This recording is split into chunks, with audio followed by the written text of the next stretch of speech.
سلامونه درنو لیدونکو په دې هیله چې جوړ روغ او خوشحاله اوسئ. قدرمنو هېوادوالو نن هغه کورنۍ ته راغلی یم مخکې موږ ویډیو شیر کړی و نو هغې ته دوه ورونه مرسته رالیږلې دي نو دغه مرسته موږ دغه مورکۍ ته ورکوو. احساسات یې له تاسو سره شریکوله. موږ سره اوسئ.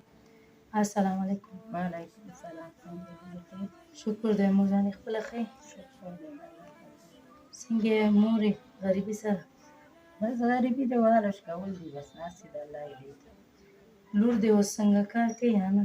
یو خود کوي زه هغه خو ځي هغه دغه ته خیاطۍ ته ګلدوزي کوي خو شاګرده ده بس کېنول هم دی که خدای لاړې تېرې کړي خدای ورته استادي په نصیب کړي اوس خو دفعتاً شاګرده ده ځي راځي میاشتې 600 روپۍ ورته ورکوي. 600 پورې چا تاسو سره مرسته کړې؟ نه چا نه دی کړی خو یو ورور راته ویلي چې زه درته لېږم. یو ورور ویل او خو هغه هماغه موږ ته وویل چې دغه مرسته دغه مورکۍ ته ورسوي. مورجانې دغه محمد امین ورور مرسته رالیږلې ده موږ ته ویلی و چې دغه مورکۍ ته ورکړي.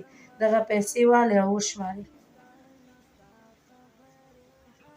1 2 3 4 5 6 7 8 9 ښه څومره ترې خوشحاله ډېره ترې خوشحاله یم خدای دې ډېره تېره ورکړي. ما ته ویلي و چې زه تا سره کومک میاشت په میاشت کوم خدای پاک دې هغې ته ډېره ورکړي. الله دې د بلا و د آفتونو نه وساتي په سر و مال دې خدای برکت کړي. خدای دې ورته ډېره ورکړي چې په غریبانو زړه سوځي الله دې دې ته ډېره ورکړي. خدای دې د بلا او د آفت نه وساتي. دا مورجانې شفیع الله ورور رالیږلی دی دا هم وشمارئ.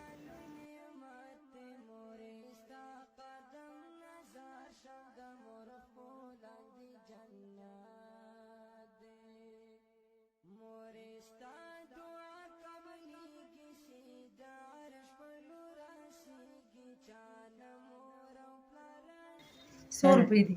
دا 4.5 ده. ښه څه ویل غواړې هغې ته؟ هغې ته دا ویل غواړم چې خدای دې په سر و مال برکت کړي. الله دې ډېره ورکړي. دې که دا 3 زره وکړي یا 4.5 زره موږ سره وکړي دې ته دې الله دې ته ډېره ورځي ورکړي. زموږ به په یو لاړې تېر شي او غریبي مو په چالانېږي او ډوډۍ وډۍ اوړه غوړي پرې کېږي. خدای دې هغې ته ډېره ورکړي. الله دې په سر و مال کې برکت واچوي. خدای پاک دې سرخوري سرفرازه کامیاب دی. تاسو نه هم ډېره مننه چې دلته راغلی تاسې تکلیف موږ سره ویشتلو. تا ته دې خدای خیر درکړي. ستا همکارانو ته هم الله دې ستا عزت وکړي چې زموږ سره دې کومک وکړلو او راغلی زموږ اواز دې اوچت کړلو.